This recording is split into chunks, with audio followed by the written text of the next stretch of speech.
Le 100% culturel. Du dimanche au mercredi de 9h à 10h sur Alger Chaîne 3.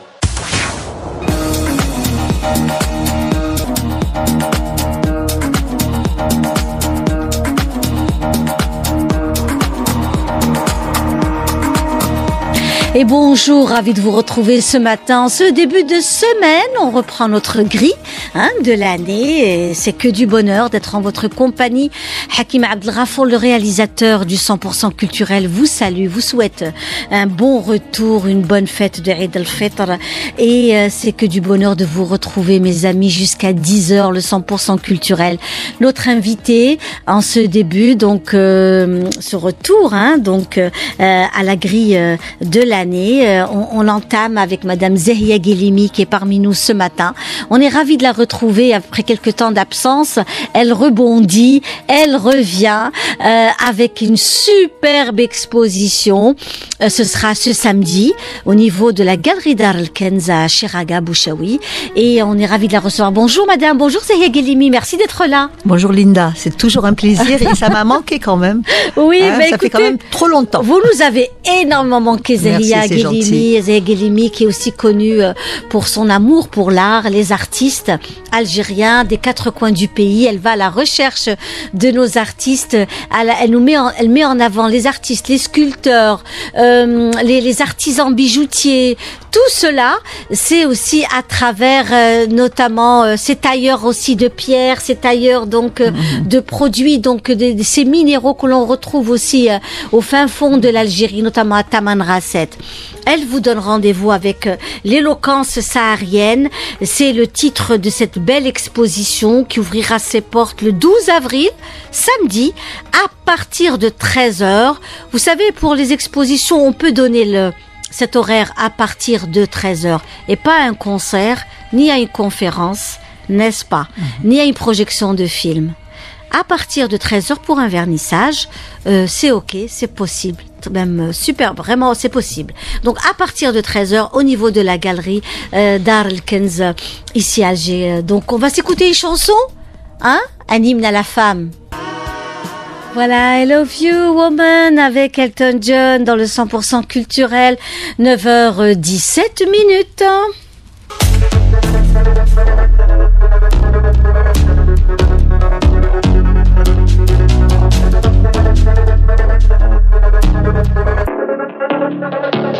Le 100% culturel.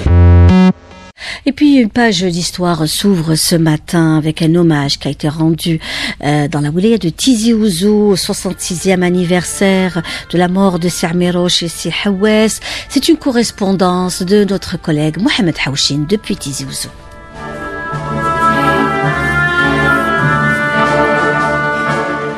Le village de Tessef Gmoun et la commune d'Iboudraren ont vécu une journée mémorable à l'occasion de la commémoration du 66e anniversaire de la mort de deux héros de la guerre de libération nationale, les regrettés colonels Si Amirouche et Si Hawes, tous deux tombés champ d'honneur, les armes à la main le 29 mars 1959 au Djbel Tamer dans la région de Boussaada, dont les noms sont inscrits en lettres d'or dans l'histoire de l'Algérie combattante, comme a tenu à le déclarer solennellement ce représentant de la fondation Amirouche. La fondation Amirouche s'est donnée pour mission de protéger la mémoire de la révolution, de promouvoir et de défendre la vérité historique, de diffuser les valeurs du patriotisme et de la résistance parmi les jeunes générations actuelles et leur transmettre les messages de novembre et de la Souma. Elle se donne aussi le rôle de fédération des énergies jeunes et fertiles pour participer au débat qui engage la nation et contribuer à la construction de l'Algérie démocratique et sociale telle que voulu par les partisans de notre indépendance. Tizi Ouzou, Mohamed Haouchine pour Alger Chaîne 3.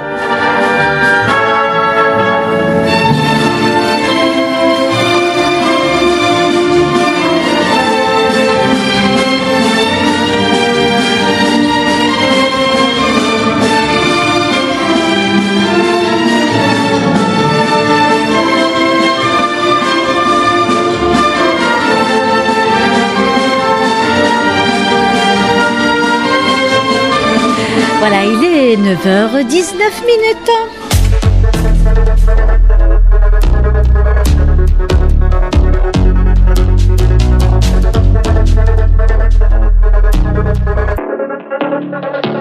le 100% culturel.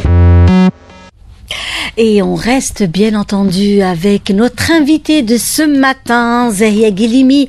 Et je le disais, ça fait quelque temps qu'on ne l'a pas reçue, c'est un bonheur. Elle revient en force avec une très belle exposition, Éloquence saharienne. C'est le 12 avril à 13h. Déjà, nous avons une belle exposition. Comment vous est venue l'idée de recevoir d'associer d'autres et d'avoir une thématique en fait. C'est une belle thématique. Oui, puisque Éloquence saharienne, c'est vraiment le sud. Parce qu'il y a de la sculpture, il y a du bijou, il y a des arts plastiques. Oui. Eh bien, écoutez, d'abord, au départ, c'était mon premier contact, c'était Nedjiben, le sculpteur de Batna, comme on a dit. Ensuite, j'ai eu l'occasion de partir en voyage. J'ai passé une semaine à Tamanrasset, donc j'ai découvert cette très très belle ville que je conseille. D'ailleurs, c'est une très belle. La région est magnifique. Oui, bien sûr. Donc, après avoir fait les alentours de Tamanrasset, on est parti comme toute femme. Vous n'étiez pas à votre première visite de Tamanrasset? Non, moi non, je suis allée il y a très longtemps, mais c'était pas. Ça fait très longtemps. C'était rapide. Mais après, j'ai fait surtout Timimoun. Moi, je suis beaucoup Timimoun. Oui. Et puis, comment s'appelle l'autre ville importante? Oui. Donc, j'ai commencé par discuter, enfin prendre un contact avec le sculpteur, et ensuite, après un voyage, comme je vous ai dit, à Tamanrasset, j'ai eu envie de ramener les bijoutiers, de ramener ceux qui fabriquaient. Oui. Parce que j'ai visité d'abord, j'ai vu ça dans les boutiques, mais après j'ai fait les ateliers. Et puis vous avez été voir. Et j'ai vu dans quelles conditions ils travaillent. Et puis c'est très beau ce qu'ils font, mais il n'y a pas assez de monde, ils n'ont pas assez de clients, donc ils s'en sortent pas vraiment. Oui. Ils ont créé une coopérative, ils se sont réunis en coopérative, qui s'appelle Esgen Nahagar, je le dis pas très bien peut-être. Et donc ils étaient ravis.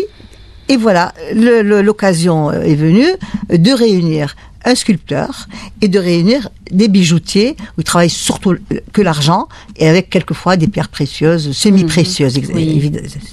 Mais il fallait, comme c'est une galerie d'art et que je n'ai pas l'habitude de faire ça, mais les deux, j'avais envie de leur faire plaisir.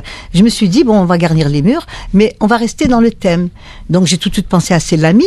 Parce que d'abord, il est de Tougourt, et puis il travaille, il a un style qui représente le Sud, les personnages, les femmes, etc. Donc c'était pour moi à qui je voulais. Et nous avons notre amie Valentina Ralem, que nous saluons d'ailleurs. Que nous saluons bien sûr. Et elle était partie il y a quelques années, elle a passé 2 mois à Tamanrasset, et elle n'a peint pendant 2 mois, elle a fait des choses magnifiques qui ont toujours un rapport avec la région. Elle a toujours été passionnée par le sud algérien, par les femmes. Et là, elle est restée 2 mois, quand même, il faut le faire. Et elle a fait des choses magnifiques. Donc, comme j'avais des tableaux d'elle, c'est l'ami aussi, parce que je travaille avec lui depuis que j'ai commencé. Donc, c'est un de mes premiers artistes que j'ai, moi, trouvé à Tougourt. Donc, je me suis dit, tiens, on est dans le Sahara. C'est pour ça que le titre Éloquence saharienne, parce que franchement, c'est un hommage que je fais pour la région. Alors, j'aimerais bien revenir aussi sur Nedjiben. Oui. Qui est dans la sculpture. Qui n'a pas eu de formation, parce qu'il était professeur de mathématiques dans un lycée, donc dans son pays, dans sa ville. Mais il a toujours aimé la sculpture et il a toujours été.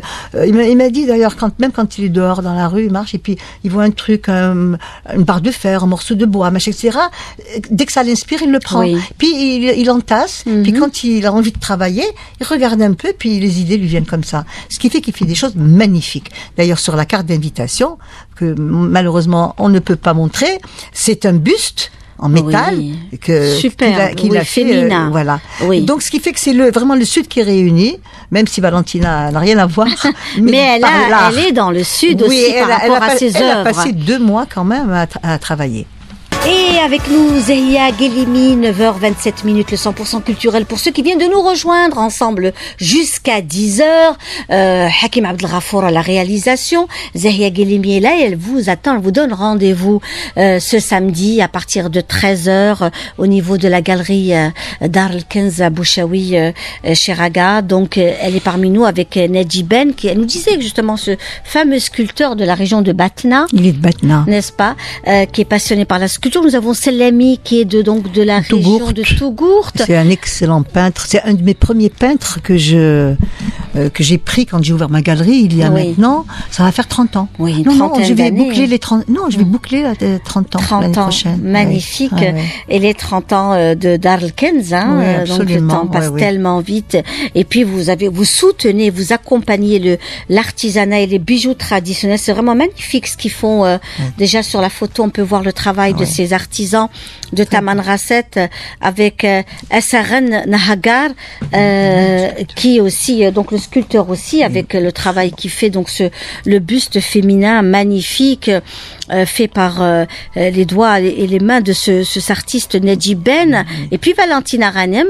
Et il faut savoir que c'est vraiment une très belle exposition thématique, le bijou encore et cette fois-ci avec Nedia Siessi qui a rencontré Monsieur Ogal qui est dans le bijou. Depuis très longtemps, mais dans le bijou kabyle. Hein. Absolument. Oui, moi j'en ai pas mal de lui. Sidi Ali Fares, donc autour du bijou, il a été à la rencontre de Monsieur Ogal, la famille Ogal déjà, qui est une famille. Toute une famille. C'est toute une famille d'artisans. Ils font des merveilles. Ils sont passionnés par le bijou kabyle et par l'ancien également. Donc Sidi Ali Fares l'a rencontré pour nous.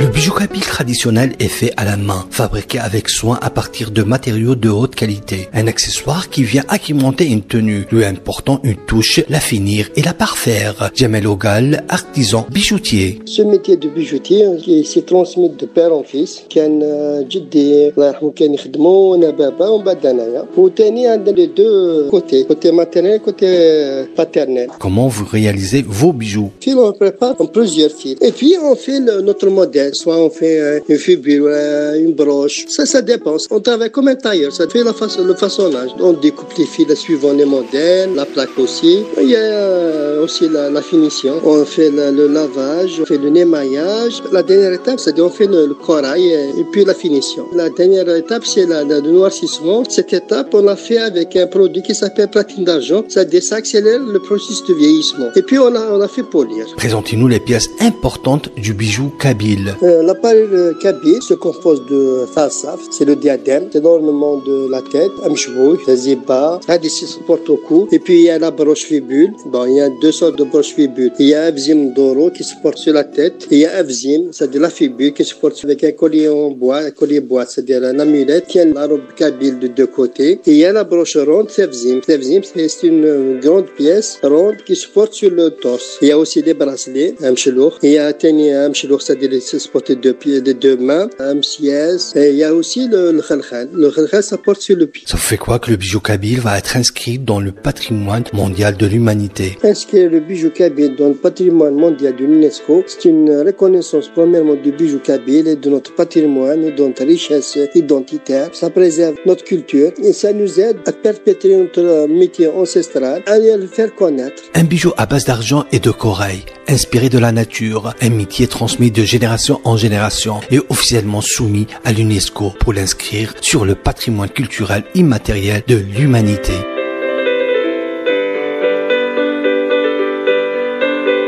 « 9h35 ensemble avec Zahia Guelimi dans cette bonne humeur. Et puis n'oubliez pas également ce fameux rendez-vous, le rendez-vous qui vous attend à partir du 17 de ce mois au niveau de l'Opéra d'Alger. L'Opéra d'Alger avec Boualem Bessaïeh où il sera question du Festival international de la musique symphonique. Déjà, vous pouvez dès maintenant réserver vos places et aller assister à ce beau rendez-vous qui vous attend au niveau de l'Opéra d'Alger Boualem Bessaïeh. Un très très beau rendez-vous. Et on reste bien entendu avec les expositions et notamment Éloquence saharienne le 12 avril à partir de 13h au niveau de la galerie Dar el-Kenz avec Zahia Guelimi. On revient un peu sur toute votre C'est un parcours très long, très très riche. Vous avez beaucoup travaillé aussi le manuel. Je me souviens les fameux coussins à base de ruban, qui étaient des moments extraordinaires, de très belles expositions. On revenait sur le travail, le savoir-faire, le savoir-être d'Alger, du vieil Alger, où le ruban est très très présent dans beaucoup de choses, que ce soit dans la tenue, dans les tenues, dans les carrecou ou dans beaucoup de choses, dans les draps. Avec Madame Boursas. Avec Madame Boursas. Voilà. Qui elle aussi c'est elle qui m'a fait découvrir ce côté-là. Et à Blida, ils sont très forts pour ça. Oui. Et les Blida d'origine. Oui. Donc voilà, et donc ça a été une période courte, mais ça m'avait amusé. Magnifique. Et puis, j'avais envie de montrer ça. Parce que c'est bête de garder comme ça tout pour soi. Il faut faire profiter un peu les gens de choses qu'on a eu la chance de rencontrer dans notre parcours. Et puis bien sûr, Souhila Belbahar, qui a été l'une de vos muses, dans l'autre sens, parce que Souhila Belbahar, elle a exposé chez vous pendant des années. Vous l'avez accompagnée pendant des années. Jusqu'au bout, jusqu'à la fin, vraiment. Et elle nous manque beaucoup, beaucoup, beaucoup. Voilà. Alors que tous ceux qui l'ont connue et aimée, et une pensée pour elle. Bien sûr. Oui. Et elle reste éternelle par son travail, par ses activités. Comme Beya. Voilà les deux grandes dames de la peinture. Il y en avait d'autres aussi. Il y avait Oran, je me rappelle plus comment elle s'appelle, elle est morte, elle nous a quittés aussi. Mais les deux qui ont marqué leur passage, ce sont ces deux-là. Oui. Après les autres aussi, des niveaux différents. Absolument. Ouais. Et on reste aussi avec vous par rapport également au travail que vous avez fait en accompagnant aussi des sculpteurs, en accompagnant beaucoup de sculpteurs, d'artistes. Mais j'ai eu de la chance de rencontrer des gens aussi comme ça. Et on dit que la chance se mérite. Je sais pas. Mais par exemple, il y a eu la période des petits coffres, des coffres kabyles, parce qu'ils étaient taillés un peu de la même façon. Et puis, c'était pas des grands coffres, c'était des petits, donc on pouvait placer facilement. C'était tellement beau. Quand il est venu me voir, il avait ramené un coffre, mais c'est un coffre quand même sur pied, assez grand, hein. Et j'ai travaillé pendant des années avec lui, jusqu'à ce qu'il nous quitte du Covid. Oui. Donc, depuis, malheureusement, il n'y a pas eu de reprise. Oui. Moi, je pensais, comme il a des enfants, je pensais qu'il y avait un des garçons qui allait. C'était super. Vous savez que ce coffre-là, ils sont partis un peu dans plusieurs pays, dont le Canada, les États-Unis. Oui. Donc c'était des ambassadeurs, donc qui ont vu ça et ils les ont pris avec eux. Ils étaient très très beaux, avec du bois, du vrai bois, lourd. Oui. Donc c'était des bois nobles. Oui. En général, c'est du chêne. Et il travaillait 2 ou 3 bois de Kabylie, bien parce sûr. qu'il était de Tizi Ouzou, la région, mais il était sculpté, travaillé. Puis ce qui était bien, moi, c'est parce qu'il faut que je sois passionnée, c'est que chaque fois qu'il me ramenait un nouveau coffre, il était mieux que l'autre. Je dis ça. Et c'est toujours différent. Il ne refaisait, d'ailleurs, il ne voulait surtout pas que je prenne des commandes pour un coffre comme celui que le client a vu, mais qu'il n'avait. Oui. Voilà. Donc, ce qui fait que il était très créatif. Et puis c'était sa passion. C'est sa passion. Et il nous a quittés là. Oui, en tous les cas, ça c'est un travail que vous avez aussi fait. Donc, mais oui, parce que j'ai aimé, alors j'ai lancé. À ces grandes passions, il y a eu de la sculpture, vous avez soutenu des sculpteurs, des artistes peintres plasticiens, bien entendu. Beaucoup d'artistes sont sortis de chez vous. Vous les avez propulsés, vous les avez accompagnés dans leur... Et puis, ce qui était magnifique chez vous, la chaîne 3 vous a aussi accompagné. Beaucoup. Et Canal Algérie. Aussi. Parce qu'il m'a envoyé une équipe et qui quand même était là le jour de l'événement. Et donc ça aussi, je les ai toujours remerciés. Et puis je le refais encore aujourd'hui, la chaîne 3 et Canal Algérie. Oui. Alors justement, les expositions de peinture, vous avez sillonné l'Algérie. Je me rappelle, il y a de cela, on va dire une bonne quinzaine d'années, où vous alliez au sud, l'est, l'ouest et au plateau pour rencontrer les jeunes artistes. Et vous me disiez, vous savez, j'ai découvert des jeunes talents à Mostaganem, l'école des Beaux-Arts. Dès qu'il y a quelque chose, je me déplace. Je n'hésite pas. Donc, c'est ça qui est la facilité du déplacement. Et puis, il y avait quand même pas mal de gens aussi qui me donnaient des idées quelquefois. Quand c'est une bonne idée, je dis tiens, pourquoi pas. Oui, j'y pense. Voilà. Non, il faut être à l'écoute un petit peu parce qu'on ne sait pas tout. On apprend beaucoup des autres. Donc, On apprend pratiquement éternellement. Oui, c'est vrai. Ouais. 9h45 avec Zahia Guilimi qui est parmi nous. Éloquence saharienne, le rendez-vous ce samedi 12 avril à 13h au niveau de la galerie Dar el-Kenz chez Raga Bouchaoui. Et vous allez à la rencontre des artistes sculpteurs, artistes peintres et aussi artisans bijoutiers qui viennent de Taman Rasset. Venez les soutenir, les accompagner, de très belles œuvres. C'est aussi la coopérative d'artisanat Asaren Nahgar qui sera présente au niveau de la galerie Dar el-Kenz. Il y aura Nadjiben de Batna et puis Slami Abdelhalim et Valentina Ghanem. Rien que ça. Au niveau de la galerie Dar el-Kenz ce jeudi à partir de 13h. Et là, on passe aussi à un autre style de musique. Il s'agit de Malia Saadi. Malia Saadi, qui est la fille de Hsisen, l'artiste peintre, qui chante très bien. J'ai déjà entendu chanter voilà, il y a longtemps. Exactement. Elle a fait partie de ces musiciennes qui ont fait le shabi au féminin, vous vous souvenez? Ouais. C'était un collectif. Elles étaient 4 installées en France et qui avaient lancé ce projet avec notre ami Mourad Achour également. Ils avaient lancé ce projet de les jeunes chanteuses du shabi au féminin. Et c'est Nadia Siessi qui l'a rencontrée.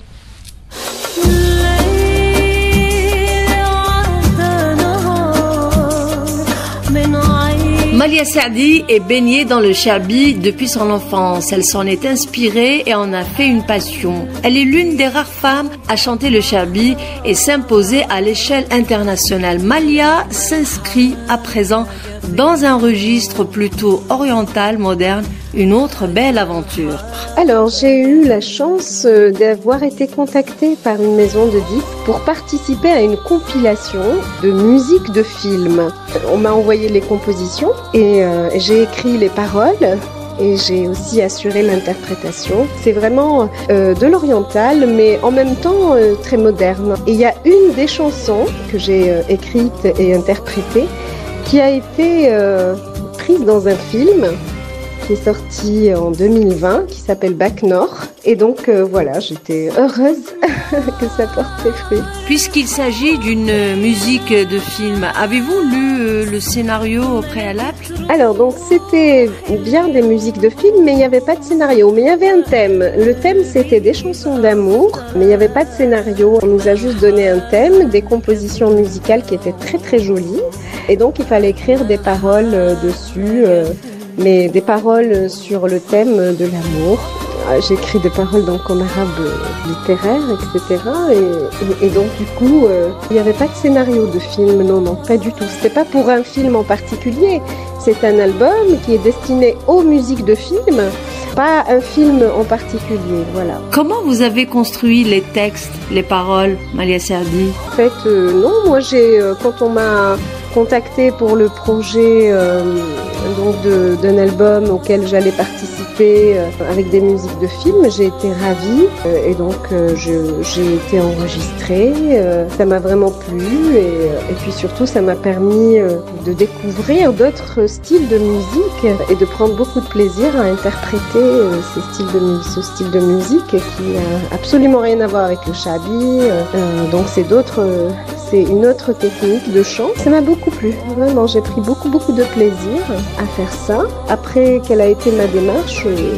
Écoute, je me suis laissée aller à l'inspiration et donc j'ai interprété comme je l'ai senti, avec mon cœur, avec mon âme. Et le résultat, j'en suis heureuse. Malia Saadi a réalisé 4 titres de musique de film visibles dans les réseaux sociaux.